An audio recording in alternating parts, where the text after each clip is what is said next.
Welcome to Black Man Spy. This is the Black Man Spy U.S.-Iran WARCAST, Peace Cast, Ceasefire Cast, Blockade Cast for day 53, if I'm not mistaken. Today is day 53 since hostilities commenced on February 28th. I'm sure somebody will do the count for me. Somebody has been doing the count. And we are going to go over all of the activities that have been taking place. But first, you notice Jacob Kaarsbo, Danish intelligence officer, Middle East expert extraordinaire, is not here. He is in Kyiv, Ukraine, checking on my helmet and body armor with my friend Phil Ittner. He's there for the Kiev security conference, which if I had known, I would have gone. But I've got to take care of you. But our other co-host is Wajeeh, the gay lion, who is our Saudi Arabian resident Gulf security expert, who explains the mysteries of the Khaliji Aql, right? The Gulf. العقال الخليجي العقل الخليجي العقل عقل قطرة كوفية عقال وغترة. I'm sorry, I'm not using Khaliji dialect. So I was that use your cues correctly, boy. We're having a little game here on how some of the dialects change the letter Qaf, Q, to a G. And the ones who really do it are the Gulf states. Libya, Libya really does it. And Iraq, I think southern Iraq does it. So instead of saying Aqal, right, which is a cough, right, they would say Aqal. And that's why instead of saying Qatar, as it's written, the country, they say Qatar with a G. Qatar. Qatar. Qatar. Qatar. Qatar. Oh, wallahi. So quit playing with those letters. Quit playing with the letter Qaf. The letter Q did nothing to you. You guys just were trying to be cool and people were surprised when I was. Or you don't sound like Emiratis. They do too. People are surprised when I tell them I speak Arabic in more than like 5-10 dialects, and they're like, "What?" I'm like, "Oh yeah." I can tell you, I have Iraqi. I went to school for these dialects. My main Arabic was Modern Standard, of course, but then I was taken to Levantine dialect, which is Lebanon, Syria, Palestine. Those three dialects are all wrapped into one. And by the way, they don't even use the Qaf. They turn it into a glottal stop, like instead of. Did you learn the Egyptian language, or did you not, my friend? Yeah, I have Egyptian dialect, Libyan dialect, which was fun because I had to go to Brigham. That's hard. Libyan dialect is hard. University for that one. To Brigham Young, Mormon Center of Excellence, and that was an adventure. I did that in the mid '80s, and of course, I lived in the Khalij. I lived in the Halig. I lived in Bahrain and United Arab Emirates and liberated Kuwait. So I got to learn Khaliji dialect there. Saudi, same thing, right? Except for you have your regional subdialect. So enough talk about our lovely Arabic education. But in my upcoming memoir, Thinker, Sailor, Black Man, Spy, I have a hilarious story about how I couldn't pass we were intercept operators. Our job is to listen to things, not to speak. But they have to teach you to speak. They have to teach you to write in Arabic, everything, right? Full education. But your final exam to pass out of the school. Oh, somebody says, turn my microphone up. Are you not hearing me loudly? Oh, okay. For those of you who can't hear me. Volume up. Watch. It says our volumes are down. Let me move to headphones. Someone was complaining my volume was too high. I don't know. Anyway, um, so in my memoir, which comes out next year, it takes a year to print a book. My book has been done for 3 years, but it hit the Hegseth wall at the Pentagon for 22 months to get the stories and classified cleared in the book, right? Um, so in to pass out of defense my first time, I went to Defense Language Institute for basic Arabic, which is, I think at the time it was 14 months of basic Arabic every day, all day, mandatory 2 hour study hall. And then, of course, you'd have to spend 3 or 4 hours at night memorizing your 200 word per day vocabulary. It was madness, Wow. madness. Lived, ate, slept Arabic. So to find a pass out of your final exam, you have to do a speaking exam. And of course, that's the hardest part for many students because you have three instructors who sit in front of you and they ask questions about whatever. It could be anything. And mine started out with my favorite instructor, who is Egyptian, a Mr. R, I'll refer to him as. Um, Asked me about going down to the market with his mother and would I find some of the vegetables. The problem is in military speaks, vegetables like tufa, which is an apple, right? Right? A tufa is like a hand grenade. So you pull the pin and you throw Remy al tufa. You throw it. And I was like lost. And I go, but what kind of vegetables? He goes, any vegetables for my mother. I need 5 kilograms. Get the numbers, right? 5 kilograms of Moe's banana is what they use for surface to air missile because it's long.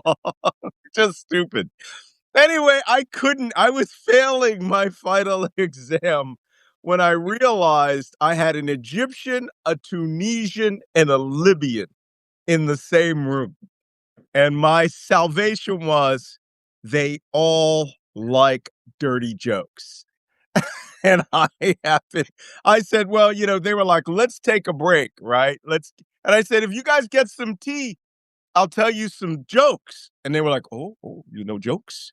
And I was like, yes, I know jokes. And they were like, okay, you tell us jokes and we'll tell you if you understand the culture and enough. And I did. And I passed with a plus, right?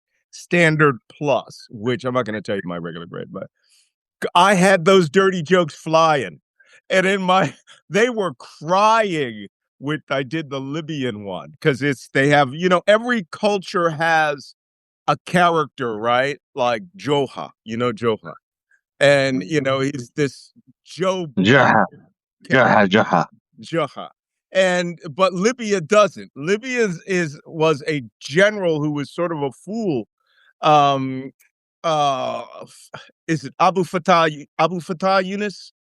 No, Abu Bakr Yunus. Abu Bakr Yunus. And he was like a big joke. He was a Southern Libyan, a black guy.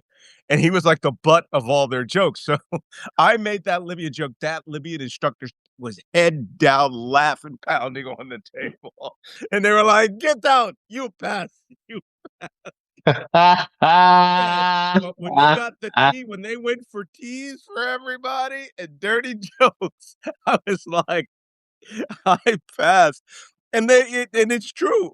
It's a key part of the culture. So, if you have to understand where your audience is coming from. So, with that, we have burned our time. We're over 1,000 people. Yes, watch. Yeah. Jaha once was asked, "Where's your ear?" He goes, "My ear is right here."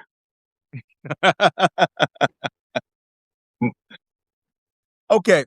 So, Joha is in the Egyptian army. No, I shouldn't tell you this. I have loads of Arabic Egyptian Army 1967, 1973 war jokes. So someone says my volume is still low. I am literally shouting. Um, let's see. You can go on your volume. Okay, can somebody tell me, is this better? Says it goes up and down. Watch down. Tell us, please. No, I'm not going to tell you my Joha Egyptian army jokes. I'm moving the mic back here. Yeah, I'm on ear pods now, so better. Yes, everybody's going yes, better. So my assistant can turn up the volume a little. So that being said, no, I will not tell you my Egyptian army jokes. We will do eventually. I think we need to do a culture show where we can talk about various things. Because I've talked about the TV show Faridge Yes. in the United Arab Emirates. And that show is made up of four super characters that are all old women who live in this neighborhood of Dubai, even though the voices have to be men by law. The stories were made up by women. And it was the first time in 30 years I was in the technically when you watch that show, you're in the room alone with a bunch of Arab women, and that's normally mamnua. That's just you just not done. And you don't know how they think, you don't know how they act, you don't know how they talk until that show came out. In Egyptian movies don't tell you the accurate thing. Neither do Lebanese or Turkish soap operas. They, right. And they love them some Turkish soap operas, don't they? Oh my goodness. Little old Arab ladies are not sitting around with Ferraris in the parking lot, right? And so anyway, we will get to that, and we should do that. We will have this discussion about culture someday, so that you can learn some of the ins and outs. Faridj is written by women, by these a team of women that went and talked to their grandmothers and watched them, their mothers and grandmothers together, and all of the crazy situations. Like, for example, one of them, Hamas, who's the big fat black one, who comes from one of the four cultures.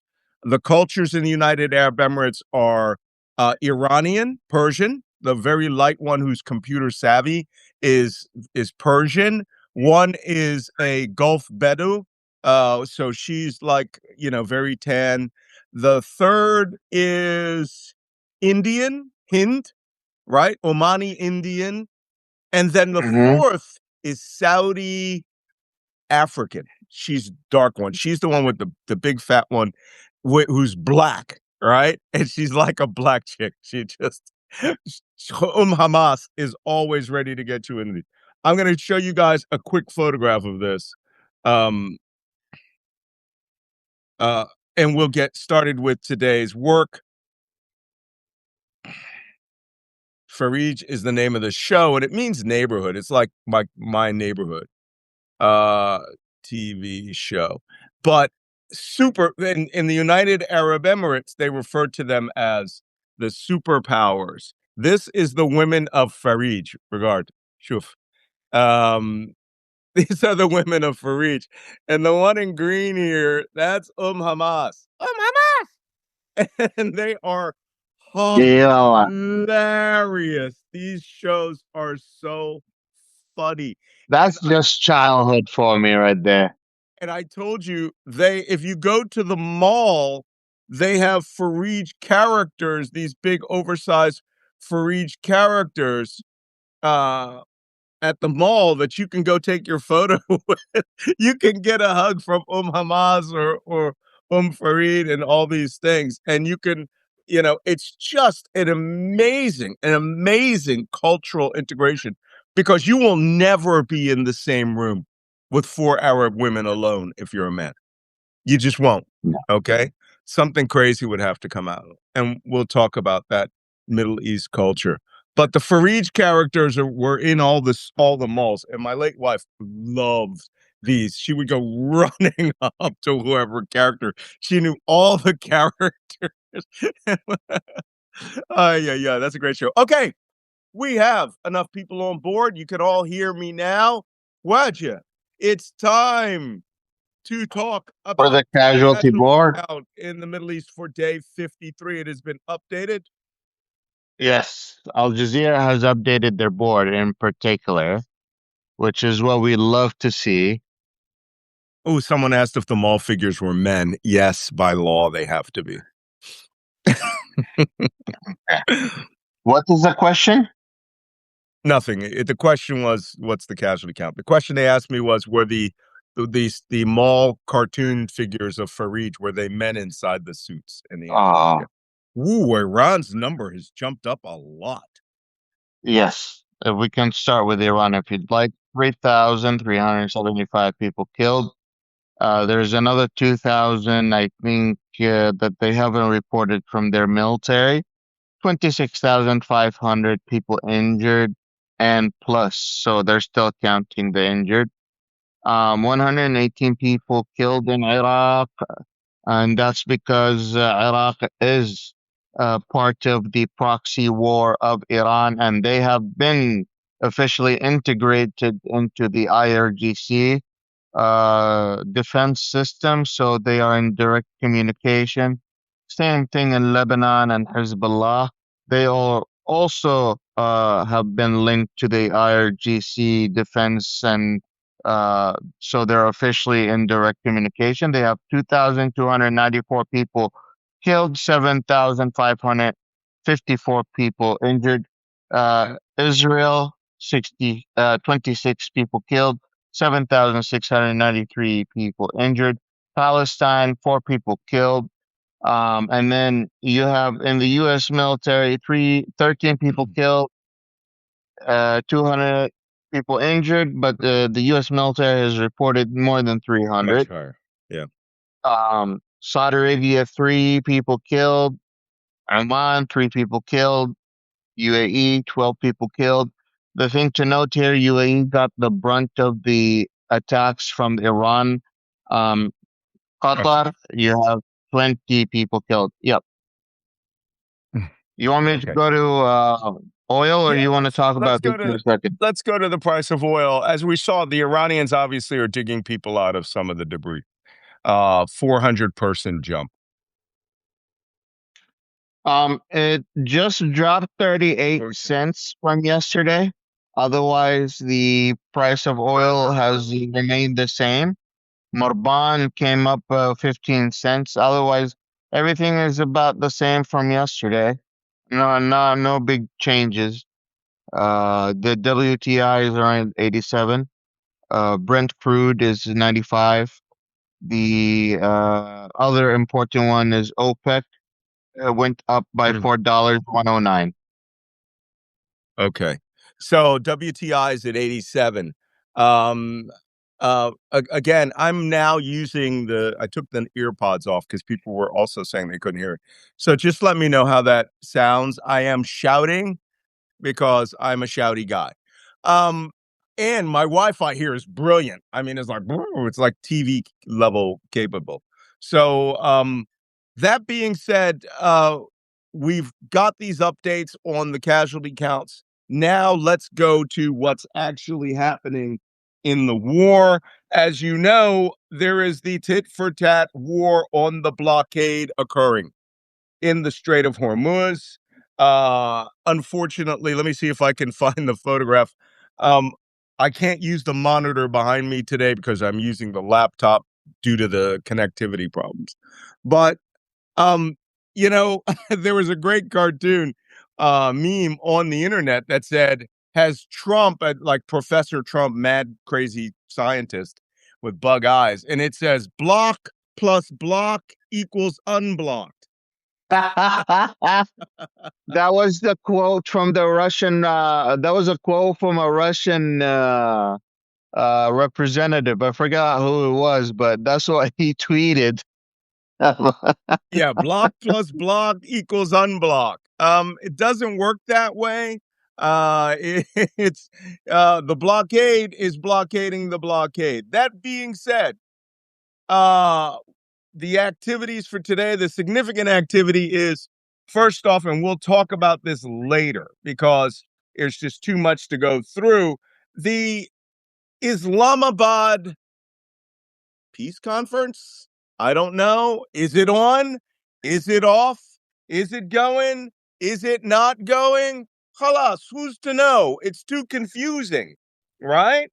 So, 1 minute it is, 1 minute it is not. it is working. Oh, no, it is too much not working. Well, whatever one it ain't working right now. And the latest, here we are, day 53, significant activities. As of right now, Trump said that people wouldn't go. Then he said people would go. JD Vance said he would go. JD Vance said he wouldn't go. Now we're receiving reports this morning that JD Vance, Jared Kushner, and Steve Witkoff are preparing to go to to Pakistan tonight to represent the United States and Israel, because we all know Kushner represents pretty much Israel's side of the game. So does Witkoff. And of course, this also involves the Lebanese civil war, not Lebanese civil war, the Lebanese attack that Israel has done, where they are seizing 20% of Lebanon as a security barrier. So Andrea Rosser says the three stooges of peace. Did you see the part where they're taking the oil fields also, and the Israelis extended the whole line into the ocean all the way so they could take the Lebanese oil fields?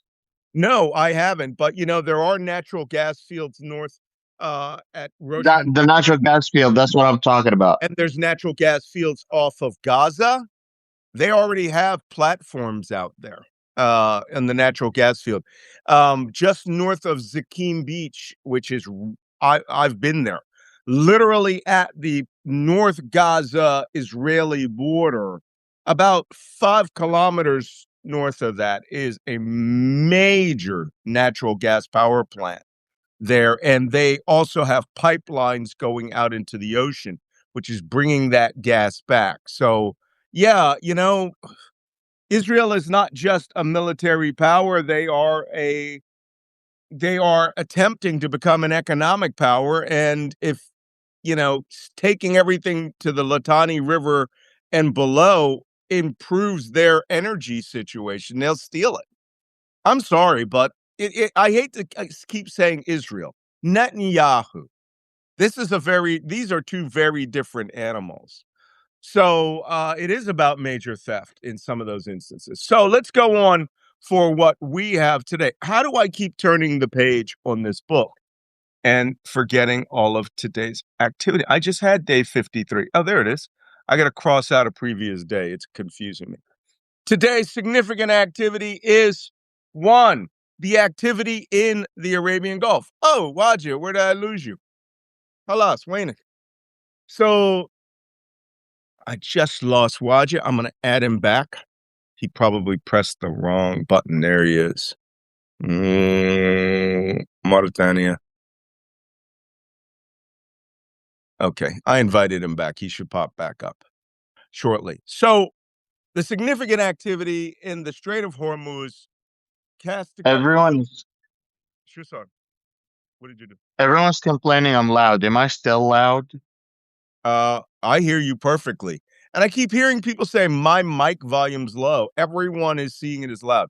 Try your speaker volume. I'm shouting here, and Wajeeh is trying to adjust his sound. We'll see. So that being How said, am I loud? the Strait of Hormuz, right now, two separate events are going on. Iran's blockade and its use of the Easy Pass multi-pass toll booth, and the U.S. Navy's subsequent blockade 100 or so kilometers east towards Chabahar. Yesterday, the United States Navy boarded the motor vessel Tiffany. U.S. Marines off of an expeditionary support base flew in helicopters, landed on the ship, and supposedly took control of the ship. While they were doing that, I have reports that multiple OFAC, that's Office of Financial and Control, that's the group in the U.S. government that checks if you're a sanction breaker and puts you and takes you on and off the sanction list. OFAC sanctioned vessels have been running through the Strait of Hormuz and blazing past the blockade. They said there are 397 ships associated with Iran that are on the OFAC list. Well, 26 of them went in and out of the Persian Gulf yesterday, or were in the Gulf of Oman, that were full of fuel, got their orders and got underway. This shows you that we just do not have enough ships. When they went after the Tiffany the other day, and the what was the name of that tanker, Torus, they chased it for 6 hours, and they were giving it warnings from airplanes for 6 hours because the ship was not nearby. It took 6 hours for the ship to get within helicopter range. So, some people are saying I'm too loud and too low. Okay, you guys, balance it out. So, this is the problem. We don't have that many ships. Right now, 10 ships are there, but it's a massive pace of geography. And you can put people on helicopters, but you can't put them on helicopters too soon before they get in or out of range and things like that. So, yeah, now someone says sound was better when I had my ear pods on. So, loudest volume to hear Malcolm, who is low volume. You should come out loud and watch it. Oh my God. We can't win. We can't win. I'm going to try the ear pods one more time. Halas. Let's see. I got to make sure they're connected because I turned them off. Halas. You guys are just too much today. So Oh demand. my goodness. Just cracking me up. So that being said, these ships are getting through, and one of the ships that got through was named the Silly City. And I find that that's a very funny name, Silly, but I suspect it's named after the island of Scilly, in southwest England off Penzance, which is a series of semi-tropical islands off of England. But Silly City got through and is now loading up in an Iranian port. So they did not sanction it going in. They will probably try to get it on the way out. Absolutely ludicrous. What's your opinion about this, Watch? Man, I think that we have been spread too thin. Our ships are being taken whole bunch of sideways. Yeah. We were supposed to have 30 ships for the blockade to make sure that it works. We don't have 30 ships in the region.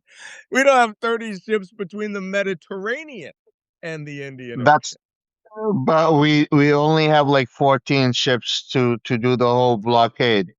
Yeah, I think 10 is what they're actually using because 2 cannot leave the aircraft carrier, and 2 others are helicopter carriers. They're not going to be going up alongside these ships. So there's 4 ships that are out right there. 5 if you include the aircraft carriers. So that's a total of still 10. Oh, guys. You know, Oh, by the way, what's interesting though? oh, go on. Did you see that the UAE is taking a loan from the US? I'll have to check on that. Hold that thought because I want to stick to blockading. Did you Okay. know that in 1951, when Mossadegh seized power, not seized power, but nationalized the oil fields in Iran, that it wasn't just a CIA MI6 coup that happened first. It wasn't. The British blockaded all Iranian oil exports. And it didn't work then, because back then they didn't have as powerful radar as we have right now. But it's working now, sure, to a certain extent. But this idea, the Trump people are just a bunch of somebody looked at a book and said, yeah, let's get a CIA coup to overthrow the Iranians, right? Which is coming next. That didn't go off very well. Then we bombed them. And now we're doing the same thing the British did. And none of this worked out. We got the Shah of Iran for 20 some odd years. And that made it even worse. So I'm sorry, guys. So it's absolutely ludicrous that we are trying failed policies. And we have to, and I think Islamabad is going to teach us some hard lessons if these things go then the next day. One of those lessons is this: Iran has won this war. I'll say it again. I've been saying it every day over the last week. Iran has won this war. The United States has lost this war. None of our objectives have been given to us. And the Iranians are not going to play footsie with us and go, okay, you tell them you take all uranium, so we give you big victory parade. No, they're not. They are in a better position right now than they were before the war. And that includes losing their Air Force, which, to tell you the truth, was a resource that they didn't fly any missions. Only one aircraft was flown. It was a jet trainer that got shot down immediately by the Israelis. The Iranians know the value of their pilots, right? So they got rid of all those 50, 60-year-old aircraft, old F-14s, like Tom Cruise. I mean, these were old-ass aircraft. And, From Mirage the first ones they shot. got from the Iraqis and, all these aircraft and MiG-29s that were trash. Iran is likely to come out as a drone-piloted country in the next war, with all of that stuff being underground. So, they got rid of a Navy. They built a couple of ships. One of those ships actually flipped over 2 years ago in port. It took them a year to get it out, and then they pumped it out and cleaned it up over that year. It was worthless. And they're like, it was their flagship. And we're like, we sank their Navy. The Iranian Navy is at the bottom of the ocean. If I hear that phrase again, I will scream. Because Ukraine doesn't have a Navy, and they sank the entirety of the Russian Baltic Sea Fleet, including its flagship cruiser, all of its destroyers. They sank the 2 submarines that were launching cruise missiles at them, while one was in dry dock and the other one was in port with boat drones. So quit saying they don't have a Navy. It's at the bottom of the ocean. They don't need a Navy. They just need a drone Navy and high-speed boats. High-speed boats fired on those 3 ships the other day. And if Central Command had chased them or even seen them or sunk them, they would be screaming to the high heavens, here's the video of us destroying these boats. We have not sunk one high-speed small craft that was underway in the Strait of Hormuz this entire war. It's another thing to destroy them while they sit at the pier. The first thing you need to ask yourself is, why are they sitting at the pier? Because they don't want them underway. They know you're coming for them. They sat in the cafe down the street and is like, man, I don't have to clean those decks anymore. Right? They're all going to high-speed boats, maybe drone boats in the future, thousands of them. That's why they didn't come out. And so we can crow all day about how awesome we are. Somebody said this on a podcast the other day. I don't know who it was. Might have been Professor Robert Pape. That General Kane only thinks with Hegseth, thinks in terms of the numbers of bombs dropped, not the result of it, whether it kills children or whether it kills weapon systems. They're just like, we drop bombs. Okay, shipping. The United Nations Maritime Traffic Office has prepared a plan for a mass breakout of merchant ships to leave the Strait of Hormuz, through the Strait of Hormuz, but only when the war ends. Right now, there are several hundred ships with 20,000 sailors in the Strait of Hormuz that the UN is actually supplying and victualling. That means bringing food out to the ships and things like that. All they're doing on those ships is cleaning and doing basic maintenance and watching SpongeBob. So there's not much more they can do. But the way the UN is going to do it is whoever has been in the Gulf the longest gets to leave first, right? So they're going to do you're going to do a priority of oldest vessel, the one that's got stuck there the longest, which at this point is some 55 days longer, right? They get to leave first. Okay.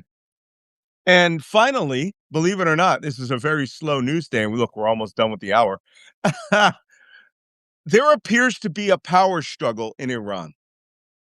I read a very good analysis that says the Speaker of the House, Ghalibaf, who is doing most of the negotiations with Iranchi, um, are having a problem with the commander of the Iranian Revolutionary Guard Force, Ahmed Vahidi.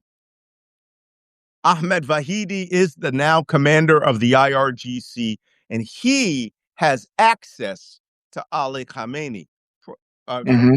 Mujtaba Al Khamenei. I can't tell the upgraded, right? The upgraded version, even if he's wounded.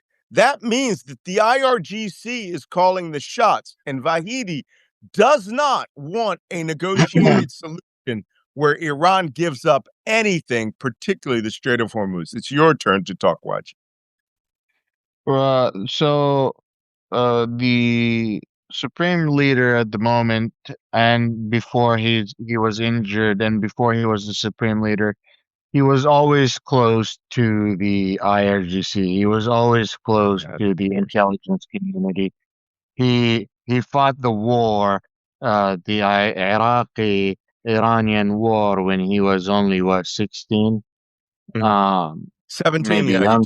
he joined He joined the IRGC, and he fought as a commander from 1 year till, but while he was 17. That's right. And and and now like And don't think that that wasn't fighting.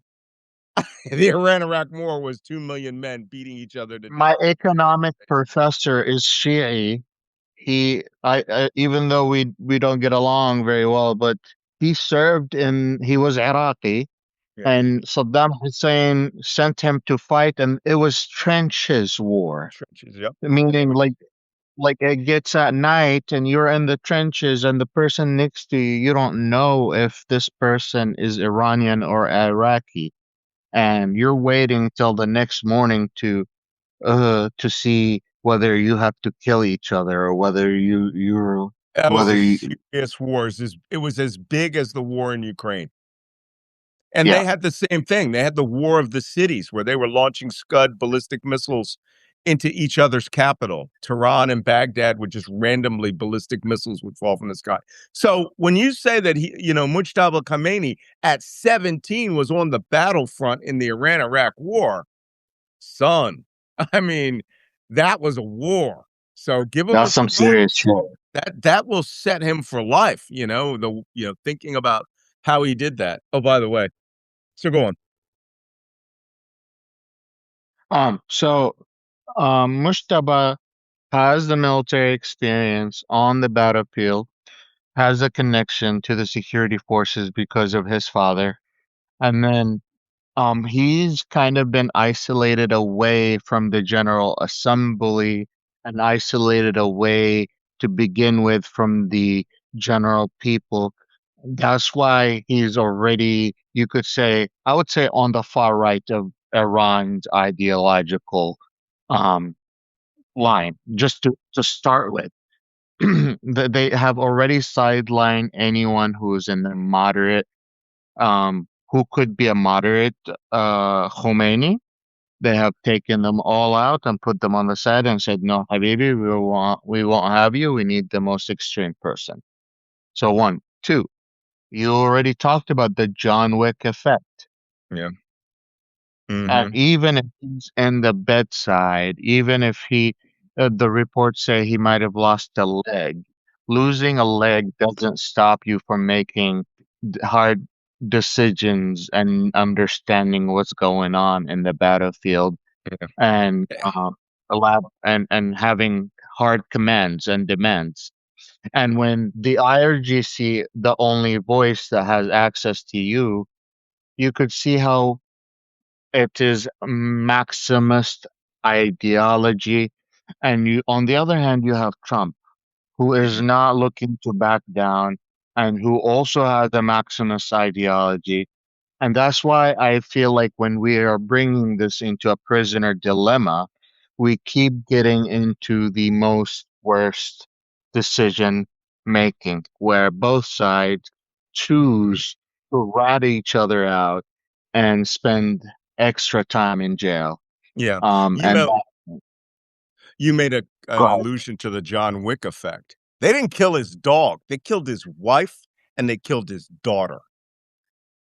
Okay, so he's going through some serious, you know, God is making decisions for me grief right now. And if you go, that guy will have lost enough. He lost his father, he lost his wife, he lost his daughter, he may have lost his leg. He's going to moderate now and give us everything we want. That's madness. Anyone that thinks that's movie logic, right? Like the way it is in Hollywood. The bad guys realize your white hat is so white that I must surrender in the face of of your justice. No, they do Hans Gruber. Okay. The only way you're going to stop them is when they're falling out of the 40th floor of a skyscraper. They're going to try to kill you right up to the last moment. Right. So we have got to stop. I say this all the time. And as an intelligence professional, my job, my career has been to give you the other side's feeling and their impression and how they think and how they fight. And all the time, every point in my career, I'd run into these guys. I'd run into some very enlightened commanders, but I'd run into these guys who were like, let's bomb them while they're praying because their backs will be turned to us. That actually happened, by the way. Chapter 5 of my memoir. That actually happened.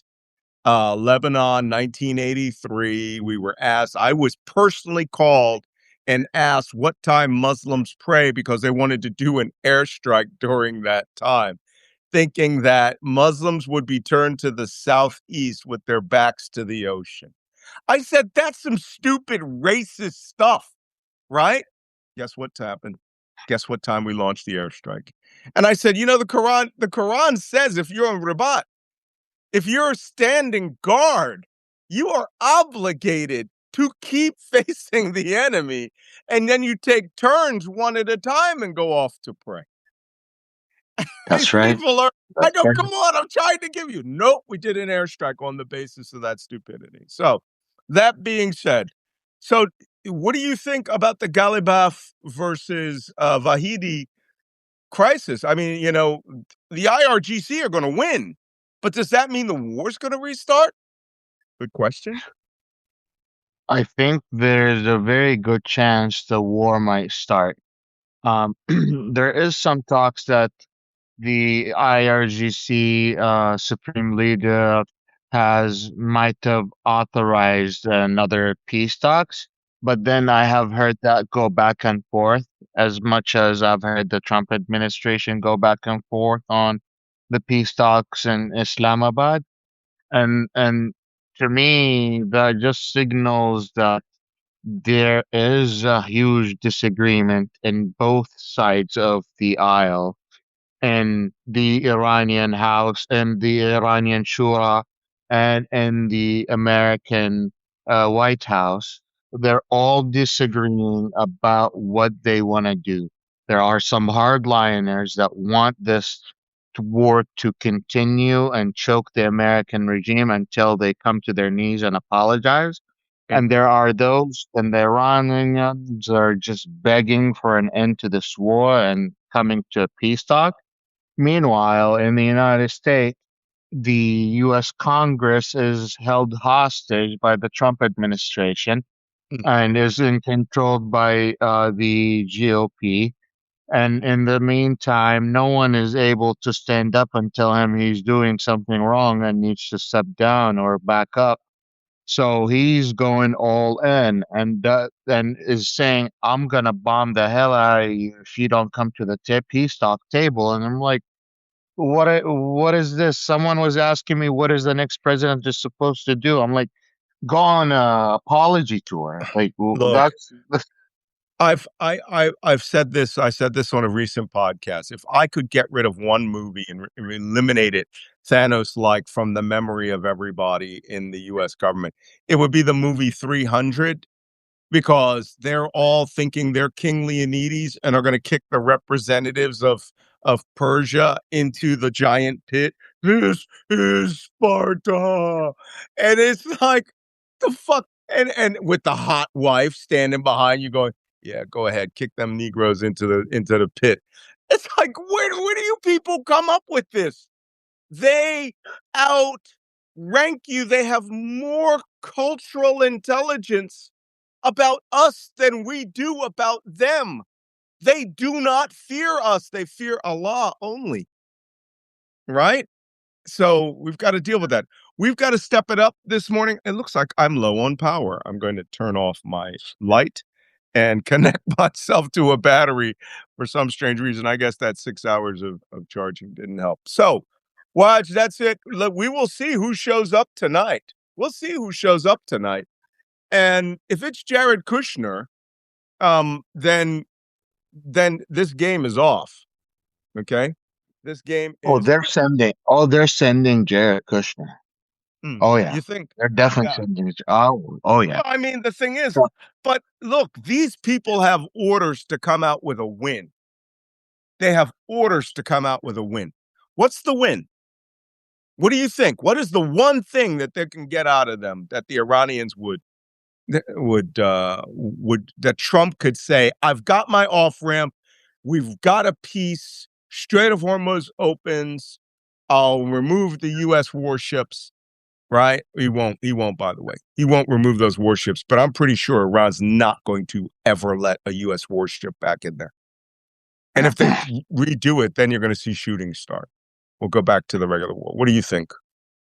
you basically asking what is the Iranians are willing to give up on, and yes, they're willing to give up on opening the Strait of Hormuz for their $2 million fee, and they're not willing to give up on any nuclear materials being deported out. They're willing to dilute their highly enriched uranium and keep it in Iran, but not take it outside of Iran or give it to the IAEA. So if Trump wants to take a victory, the only victory he can realistically take is I open the Strait of Hormuz. You mean the one that was open before you attacked Iran? I think they're going to this is my impression. Now we'll all double check this, but this is off the top of my head. I think that they just want to get Iran to promise not to develop a nuclear weapon. And I think this JCPOA 2.0 is going to end up being 10 years, right? And Iran's going to go, yeah, sure, 10 years. Because Trump wants 20, Iran wants 5. So they're going to go with 10. The problem is the old JCPOA had never and allowed them to enrich to 3.5%. And when Trump tore it up, they were like, fuck it, 60%, 90%, sky's the limit. Right? Now they're at 60%. Now, the key sticking point is what do they do with that 60% of uranium? Obama got them to give up 200 tons of uranium ore. I thought the JCPOA was a great deal, but I knew the Iranians would cheat, right? They had a lot of people down there, but they were down in Firdouz and Isfahan cheating, Natanz cheating. So we really, really need to see how that goes. They're getting nothing on ballistic missile production because Trump says they destroyed all the ballistic missile production. Halas, nothing you can do there. I think if he can get a percentage, if he could say, he gets a commitment of 10 years to not enrich any uranium, I think he'll call that a win. He'll say, we got rid of the nuclear, as he always calls it, the nuclear. The guy keeps talking like they had an atomic bomb. They don't have an atomic bomb, right? And none of it's being given over to Trump. But I think that'll be it. I think the Iranian concession will be, if you agree to that, we will do full non-chargeable transit of the Strait of Hormuz except for you and Israel. Right? And to tell you the truth, the Gulf states would tell him, hey, you're going to have to accept that deal. You're going to have to accept that deal. We're not going to reopen. The only base we had warships in was Bahrain. That base has been leveled. No one's going back to that base. You can bring in cargo ships to get your soldiers out of Kuwait, because the Kuwaitis are going to be like, hey, I think half of you motherfuckers need to leave. We got bombarded because we were letting you shoot at them from Bubiyan Island. And the Kuwaitis have named streets after George Bush. Yeah. Well, George Bush liberated the country. They should have a Malcolm Nance Street there, because I helped liberate Kuwait City. I'm going to petition for that. Wayne, shout out Malcolm Nance. Chief. وين شارع ملكمنا وين شارع ملكمنا وين شارع ملكمنا وين شارع ملكمنا. We're shouting, where's Malcolm Nance Street?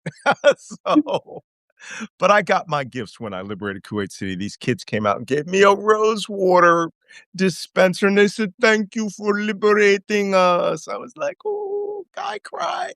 So speaking of which, let's go to the questions, but I do have something. The reason I had to run to the United States is I'm doing my memoir, and I had to go and recover my photographs. And in case you want to see where's Malcolm Nance Street, a couple of these photographs have never been published, that are going into the memoir, and one of them is the youngest photograph of me actually in a classified space. All the machines have been zeroed, and I'm joking around because the ship is turning really hard, and I am leaning in the opposite direction of the turn. Take a look at this.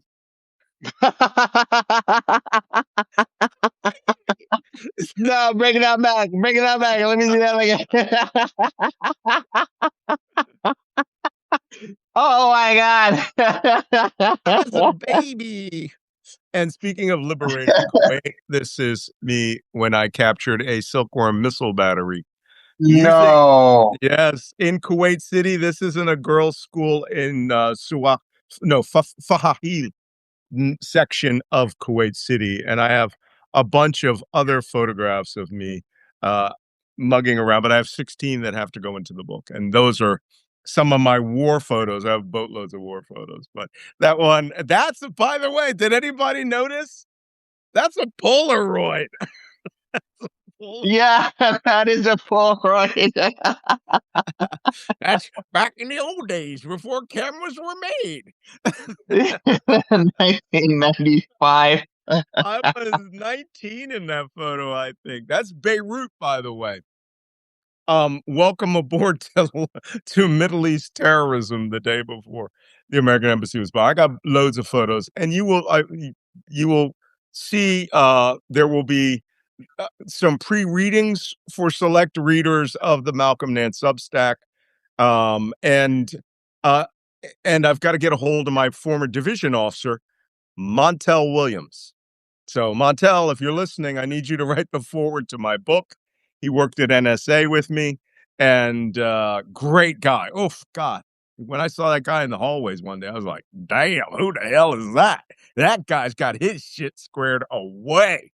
And, everybody's, and the women were all like, hey, who's that young lieutenant we saw down near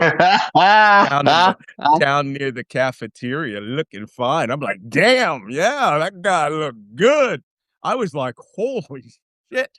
The first time I saw him, I was blown away at how professional that guy was.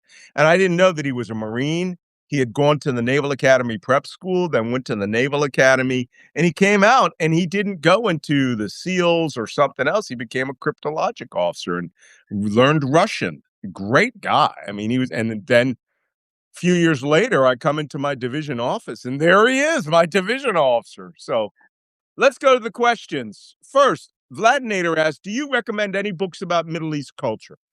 I've got loads of them. I have a whole library, maybe 100 or more books in my house. But if you really want to learn the basics, the basic book that I think is actually very good is Middle East for Dummies. I'm not joking. It's actually very good, and it's solid. And it's good when everybody attacked it because it played fair on the Palestine question. Right, when it was like, well, the Arabs told the Israelis to get out, so they had a war and they lost, Everybody, so both sides hate the book, which tells me the book is very good. And I've checked it, and I'm like, damn, no holes in that. And it also explains in very simple charts and graphs the history, the culture of Islam moving through it, Persia, and more importantly, how Lawrence of Arabia, T.E. Lawrence, what's her name, and all the rest, Balfour, all these guys divided up the Middle East with a map, with a pen. It's like, fuck it, here, you get France, you get Eastern Lebanon. Now everybody there pretends like they're French and, speaks French. Here's Syria under the French control. Here's Jordanians under in a country that was made up. Jordan didn't exist, right? It was literally drawn out of the Turkish territories for the Hashemite, that tribe of Jordan. But who did they put in charge? King Abdullah, who was a king only because he lived in Western Saudi Arabia. And like, yo, bro, you king. It's like, yo, okay, hold on. Oh, he wasn't only that; he's also a descendant of the prophet. That's look. Lawrence of Arabia spoke. You do not have to read Seven Pillars of Wisdom. That's actually T.E. Lawrence's account of how he got all those tribes to stop fighting, organize, and take Jeddah, take Yanbu, take Aqaba, Mhm. and then go up and infiltrate his way into Syria. And I've been to all of those Lawrence sites, except yet I haven't been to Yanbu. I haven't been to Yanbu. So Also, after you read the Middle East for Dummies, if you want to understand a little bit why we keep making mistakes in the Middle East, it would be a good idea to read Edward Said for I Orientalism. knew you were going. I knew you were going to say that. I knew you were going to say that book. It is always it's a very very good book. Edward Said's book is very good. Oh yeah. So those. I'm trying to think, and then I want you to go. I don't even know if Faridge is on YouTube. But anyway, those are very good groundings in that. You don't have to you don't have to read the 1,000 pages of Seven Pillars of Wisdom, right? You don't. Although you can watch the movie. The movie I thought was okay. Uh, you know, um, although I thought that those guys shooting each other was a little off, you know. They just like in that movie, anytime one tribe did something to the other, you had to die. Boom. You touch my water. Boom. It's like, well, not quite sure that's accurate, but hey, all right, I get the point. So that's a good question. Next, somebody asked if my mic was facing the wrong way. MJOT says, is there any way Netanyahu can be removed, taken out of the picture? Can Israel stand up to do this successfully? They are supposed to be having an election this year. So we shall see. But Netanyahu has got the you saved us vote. And most Israelis approve of his foreign policy, even if they don't approve of him. Okay, from what's going on, Brandy Dawn? Hey, Brandy Dawn. Iran can just send empty ships to get the U.S. Navy to chase them and send all these full ships when the Navy is going chasing. I think that strategy may actually be playing out. We shall see. Vlad Nader asked, did you hear that General Kane had to talk Trump down from using a nuclear weapon? I'm not sure I believe that. That if that had happened, 40 people would have run out the room to get that exclusive, right? Everybody would want credit to say, hey, we talked Trump down. Trump talked about using nuclear weapons. I don't know. It's possible that he referenced them, but I don't know.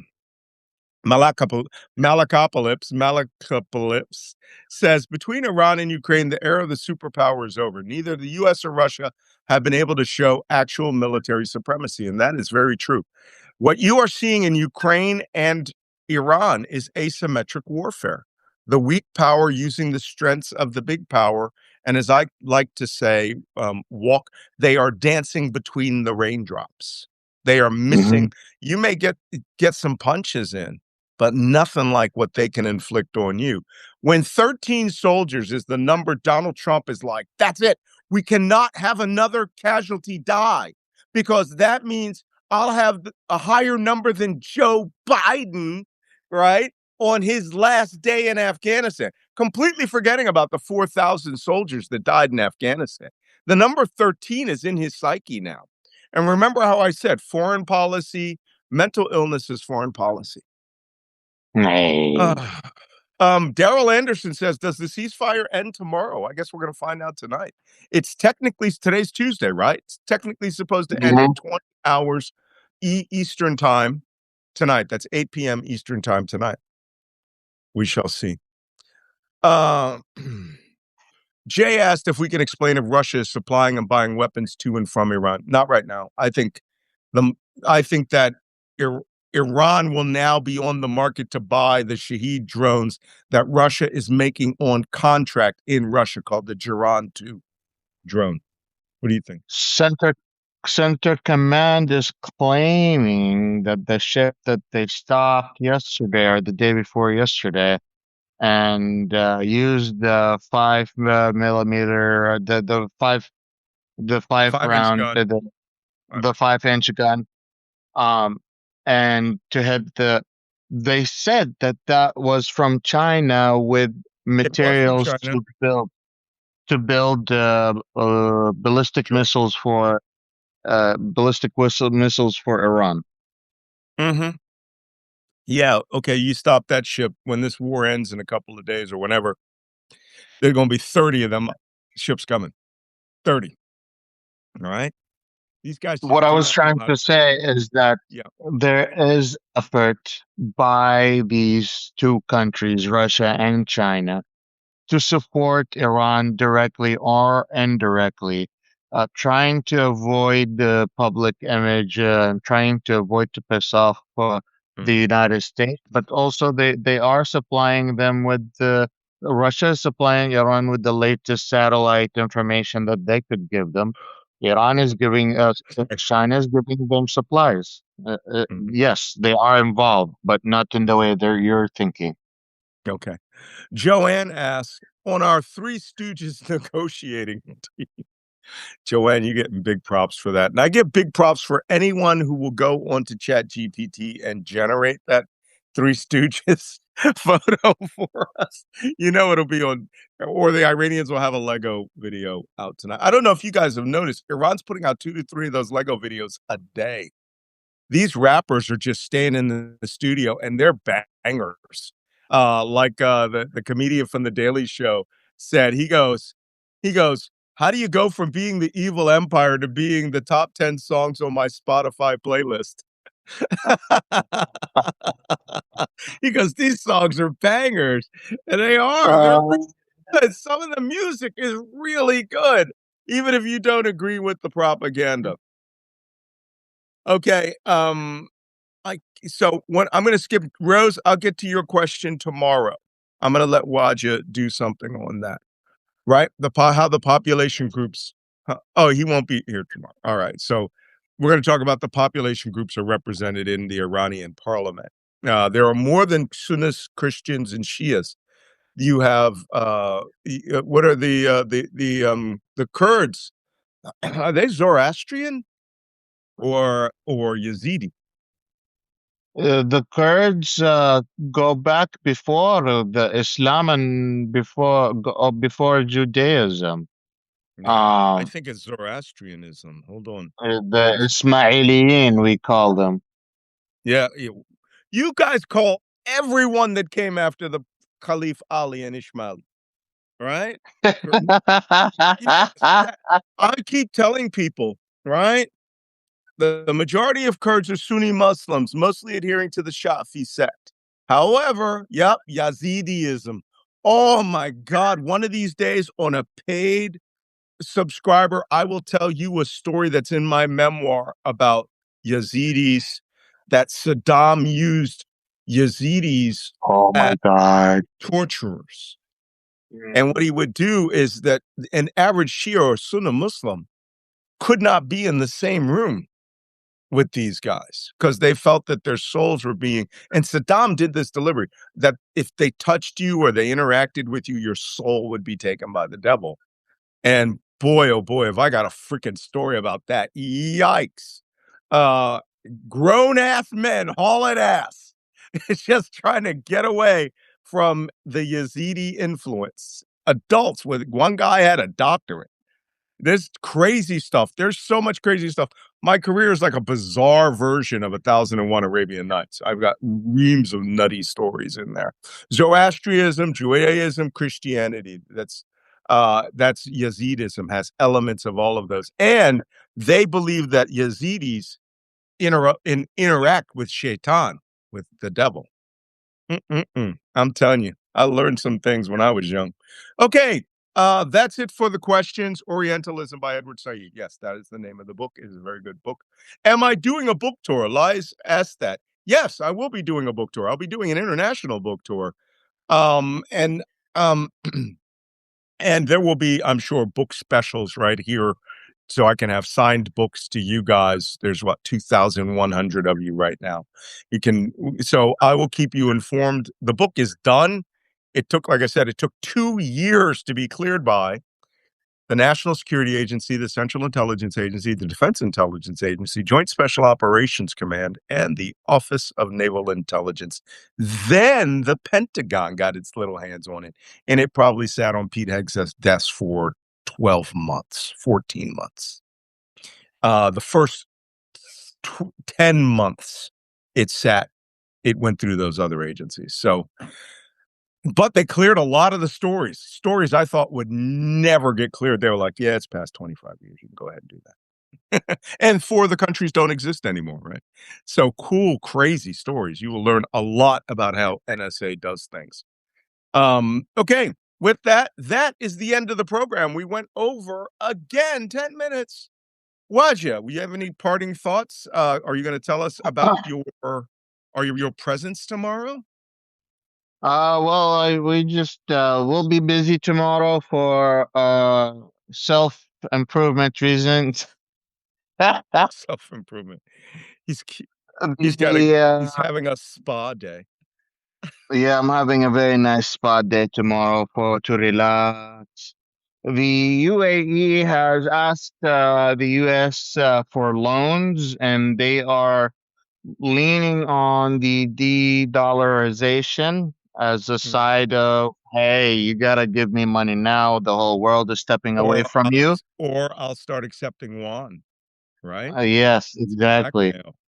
Trump will do it. And How we also, could be loaning money to the United Arab Emirates is amazing to me. Or if that actually happens, I wonder if it's like a cheesy way to pass through. Um, cheesy way to pass through. Peter, by the way, asked if they have sexy couches in Islamabad. Oh yeah, the sexiest. Yeah, they're on the floor already for you, JD. oh yeah, So, very nice okay. one. All right. Okay. Uh, If you're watching this on YouTube, you have already missed the show. This is a recording that comes from Substack. Please subscribe to malcolmnance.substack.com. Also, hit the subscribe button on YouTube. There's 175,000 of us on YouTube. I'm trying to get to 250,000. And on Substack, I'm trying desperately to get to 100,000. I'm actually getting I'm getting more subscribers, but thank you for becoming paid subscribers. We're getting a lot of paid subscribers, and I yeah. appreciate it because that allows you to chat. Believe it or not, I read through all of your chats and ask the paid subscribers. I answer questions all the time on there. And we do have private paid subscribers chats. If this war ends, we'll be having some private ones. Um, and we'll see about that. Wajeeh? Thank you so much. Yes, if you can become a paid subscriber, please consider becoming one. It pays the bills. It makes us do this full time, so you don't have to do it full time. On the other hand, if you cannot afford it, just message me in the DM. We'll talk about it. I'll help you out. No worries. And just subscribe to my channel if you can't afford it as well. Yeah. We always give Well, a lot of things for free. yep. It doesn't cost you anything, and we'll see you 2 days later. Yes. I might be traveling, but you will still see me at the appointed time. So watch, enjoy your spa day. Okay. Make sure they use that eucalyptus body Don't they beat you with eucalyptus Oh, leaves or yes, something that's like that? nice. It's very Halas. relaxing. Okay, guys, we'll see you all tomorrow. Take care. Have a good one. Yes, halas. I'm waiting for it to end. And halas, and bye-bye. What's wrong, huh? It won't end. Watch. It